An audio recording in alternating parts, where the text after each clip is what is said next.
মরহুম শেখ মুজিবুর রহমানের আগরতলা ষড়যন্ত্রের মামলা থেকে মুক্তির জন্য সবচেয়ে বেশি অর্থ যোগান দিয়েছিল তৎকালীন পাকিস্তান আমলে জামাত ইসলামী। মাননীয় স্পিকার, তাই জামাত ইসলামের ইতিহাস হচ্ছে মানুষের অধিকার প্রতিষ্ঠার ইতিহাস। জামাত ইসলামের ইতিহাস হচ্ছে গণতন্ত্র প্রতিষ্ঠার ইতিহাস। জামাত ইসলামীকে আপনারা বারবার অনেক তকমা দিয়েছিলেন, কোন তকমায় জনগণ বিশ্বাস করে নাই। আপনারা বলেছেন আমরা জঙ্গি। জনগণ 12 তারিখের নির্বাচনের মাধ্যমে প্রমাণ করেছে জামাত ইসলামী জঙ্গি সংগঠন নয়, গণতান্ত্রিক, নিয়মতান্ত্রিক, সাংবিধানিক একটি আন্দোলন এবং সংগঠন। খেলাফত আন্দোলন, ওয়াহাবি আন্দোলন, ফকির আন্দোলন, মজলুম আন্দোলন, হাজী শরীয়তুল্লাহর আন্দোলন আপনি যদি তুলে ধরতেন তাহলেই মনে করতাম আপনি একজন নিরপেক্ষ ব্যক্তি। এই মহান সংসদ আপনি প্রায় 7 বারের মতো সংসদ সদস্য হিসাবে নির্বাচিত হয়েছিলেন।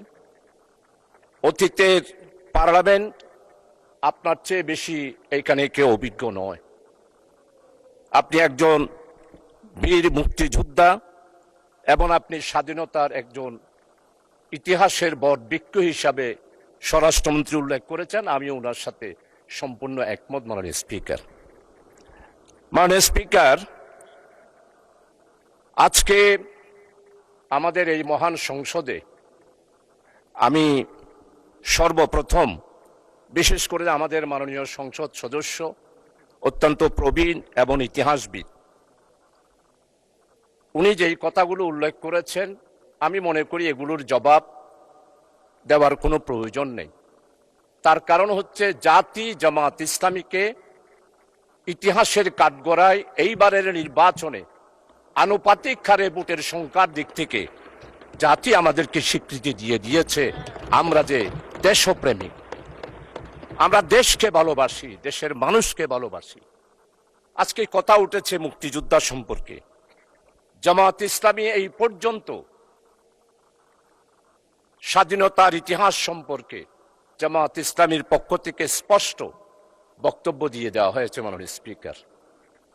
তাই এই মহান সংসদে মেহেরবানি করে দয়া করে অতীতের ইতিহাস নিয়ে বর্তমান এই জামাত ইসলামীকে বিশ্লেষণ করে জামাত ইসলামীকে দোষারোপ করার চেষ্টা করা আমার মনে হয় মোটেই ঠিক হবে না। কারণ হচ্ছে জামাত ইসলামের ইতিহাস হচ্ছে যেইখানে গণতন্ত্র নস্যাৎ হয়েছে সেইখানে গণতন্ত্র উদ্ধার করার জন্য জামাত ইসলামী আন্দোলন করেছে। মরহুম শেখ মুজিবুর রহমান সাহেব যখন আগরতলার ষড়যন্ত্রের মামলায় গ্রেপ্তার হয়েছিল তখনকার জামাত ইসলামী পাকিস্তান ডেমোক্রেটিক মুভমেন্টের মাধ্যমে মরহুম শেখ মুজিবুর রহমানকে আগরতলার ষড়যন্ত্র মামলা থেকে মুক্তির জন্য জামাত ইসলামী আন্দোলন করেছিল। শুধু আন্দোলন নয় মাননীয় স্পিকার, আমাদের সাবেক আমির জামাত বিশ্ব ইসলামী আন্দোলনের নেতা, যিনি তৎকালীন পূর্ব পাকিস্তানের স্বাধিকার আদায়ের জন্য 1962 সালে বক্তব্য দিয়েছেন, 1967 সালে বক্তব্য দিয়েছেন, 1948 সালে বক্তব্য দিয়েছেন। মরহুম শেখ মুজিবের মুক্তির জন্য যে ডাইরেক্ট অ্যাকশন কমিটি হয়েছিল সেই অ্যাকশন কমিটির সেক্রেটারি ছিলেন অধ্যাপক গোলাম আজম এবং জামাত ইসলামী ছিল সেই জোটের একটি সংগঠন। আর জয়েন্ট সেক্রেটারি ছিল জনাব আব্দুস সামাদ আজাদ সাহেব। মরহুম শেখ মুজিবুর রহমানের আগরতলা ষড়যন্ত্রের মামলা থেকে মুক্তির জন্য সবচেয়ে বেশি অর্থ যোগান দিয়েছিল তৎকালীন পাকিস্তান আমলে জামাত ইসলামী। মাননীয় স্পিকার, তাই জামাত ইসলামের ইতিহাস হচ্ছে মানুষের অধিকার প্রতিষ্ঠার ইতিহাস। জামাত ইসলামের ইতিহাস হচ্ছে গণতন্ত্র প্রতিষ্ঠার ইতিহাস। জামাত ইসলামীকে আপনারা বারবার অনেক তকমা দিয়েছিলেন, কোন তকমায় জনগণ বিশ্বাস করে নাই। আপনারা বলেছেন আমরা জঙ্গি। জনগণ 12 তারিখের নির্বাচনের মাধ্যমে প্রমাণ করেছে জামাত ইসলামী জঙ্গি সংগঠন নয়, গণতান্ত্রিক নিয়মতান্ত্রিক সাংবিধানিক একটি আন্দোলন এবং সংগঠন। মাননীয় স্পিকার, জামাত ইসলামীর গণতান্ত্রিক ইতিহাস অনেক সময় লাগবে। আপনি যেহেতু আমাকে সময় নির্ধারণ করে দিয়েছেন, আজকে জামাত ইসলামীর ব্যাপারে শুধু এতটুকু বলতে চাই, ভুলে গেলে চলবে না। 1997 সালে দেশনেত্রী বেগম খালেদা জিয়া বৃহত্তর বিরোধী দলের নেতা ছিলেন। চট্টগ্রাম মেডিকেল কলেজে গেলেন, অবরুদ্ধ হয়ে গেল। ফ্যাসিস্ট স্বৈরাচার যারা বাংলাদেশে জঙ্গি কায়েম করেছিল, তারাই বেগম খালেদা জিয়াকে চট্টগ্রাম মেডিকেল কলেজে অবরুদ্ধ করেছিল। আজকে আমাদের মরহুম শহীদ সালাউদ্দিন কাদের চৌধুরীর ছেলে আছে হুব্বাম কাদের, আমাদের সম্মানিত অর্থমন্ত্রী, চট্টলার কৃতি সন্তান, যার পরিবারে উনার আব্বা নয়, উনার দাদা থেকেই মন্ত্রিত্ব ওনারা পেয়ে আসতেছেন। সেই রকম সম্ভ্রান্ত পরিবারের সন্তান উনিও দেশনেত্রী বেগম খালেদা জিয়ার সাথে মেডিকেল কলেজে ছিলেন। আজকে সম্মানিত অর্থমন্ত্রী, আপনি স্বীকার করবেন, সর্বপ্রথম টেলিফোন করেছিল মরহুম শহীদ সালাউদ্দিন কাদের চৌধুরী আমি শাহজাহান চৌধুরীকে। আমি তো জামাত, আমি তো শিবির, কিন্তু সেই দিন আমরা জামাত শিবিরেরা চট্টগ্রাম মেডিকেল কলেজ থেকে দেশনেত্রী বেগম খালেদা জিয়াকে সালাউদ্দিন কাদের চৌধুরীর আহ্বানে জামাত এবং শিবির সেই দিন বেগম খালেদা জিয়াকে আমরা উদ্ধার করেছিলাম। মাননীয় স্পিকার, আজকে স্বাধীনতার কথা বলা হয়, সর্বপ্রথম একটি মাত্র রাজনৈতিক দল পূর্ব পাকিস্তানের স্বাধিকার কোন পথে আসবে এই ব্যাপারে সর্বপ্রথম পূর্ব পাকিস্তান থেকে যিনি বক্তব্য দিয়েছিলেন তিনি হচ্ছেন প্রফেসর গোলাম আজম। 1970 সালের নির্বাচন হলো, নির্বাচনের পর সর্বপ্রথম একটি রাজনৈতিক দলের পক্ষ থেকে সমস্ত পত্রিকা সাক্ষী transfer to power Sheikh Mujibur Rahman professor Golam Azam বক্তব্য দিয়েছিলেন। আমরাই সেদিন বলেছিলাম সংখ্যাগরিষ্ঠতা হিসেবে আওয়ামী লীগ যেহেতু জনগণ রায় দিয়েছে, তাই শেখ মুজিবের হাতেই ক্ষমতা হস্তান্তর করুন। আজকে সম্মানিত আমার অত্যন্ত পরম মুরব্বী ইতিহাসবিদ, আমি ওনার ফেসবুকে সব বক্তব্য শুনি, ওনার মনের ভিতর অনেক আবেগ। 1757 সালের ইতিহাস আপনি তুলে ধরেছেন, পাল বংশের ইতিহাস তুলে ধরেছেন, কিন্তু আপনি কি ফরাজি আন্দোলন, ফকির আন্দোলন, খেলাফত আন্দোলন, ওয়াহাবি আন্দোলন, ওলামায়ে কেরামদের ইতিহাস আপনি তুলে ধরেন নাই? সেই দিন আমাদের খেলাফত আন্দোলন, ওয়াহাবি আন্দোলন, ফকির আন্দোলন, মজলুম আন্দোলন, হাজী শরীয়তুল্লাহর আন্দোলন আপনি যদি তুলে ধরতেন তাহলেই মনে করতাম আপনি একজন নিরপেক্ষ ব্যক্তি। এখন আমার মনে হচ্ছে আপনি নিরপেক্ষ নয়, আপনি শুধু জামাত ইসলামিয়ার মুসলমান আর ইসলামী আন্দোলনকে আঘাত করার জন্যই পার্লামেন্টে বক্তব্য রেখেছেন। আমার নেতা, আমাদের অপোজিশনের লিডার, উনি মুক্তিযোদ্ধার পরিবারের সন্তান, শহীদ পরিবারের সন্তান, এটার উপরও আপনি আঘাত করেছেন। আপনার মনের বেদনা আমরা বুঝতে পারি। মাননীয় স্পিকার, জনাব প্রেসিডেন্ট ভাষণ দিয়েছেন, সেই ভাষণের ব্যাপারে মাননীয় সংসদ সদস্যবৃন্দ অনেকেই ওনাকে সাধুবাদ জানিয়েছেন। আমরা এটার বিরোধিতা করি না, কিন্তু আমরা স্পষ্ট বলতে চাই, জনাব প্রেসিডেন্ট, আপনি শপথ ভঙ্গ করেছেন, আপনি জাতিকে বিভ্রান্ত করেছেন।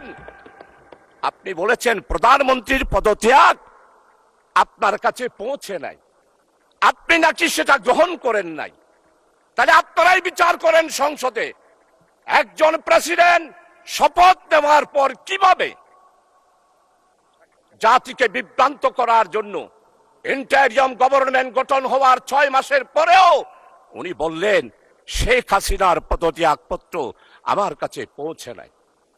যেই প্রেসিডেন্ট শপথ ভঙ্গ করতে পারে, জাতিকে বিভ্রান্ত করতে পারে, সে আর যেই হবে হোক, প্রেসিডেন্টের চেয়ারকে আমরা সেলিউট জানাই, প্রেসিডেন্টের চেয়ারকে আমরা সম্মান করি, কিন্তু ব্যক্তি হিসাবে জনাব প্রেসিডেন্ট সাহেব জাতিকে যেই বিভ্রান্ত করে মধ্যবর্তীতে সাধারণ নির্বাচন হওয়ার আগে বাংলাদেশে একটি ষড়যন্ত্রের মাধ্যমে 17 বছরের নির্যাতিত বিএনপি, জামাত, 11 দলীয় জোট, ছাত্রদল, ছাত্র শিবির, আমরা যারা আন্দোলন করে একটা ফসল নিতে চেয়েছিলাম, সেই ফসল নেওয়ার ক্ষেত্রে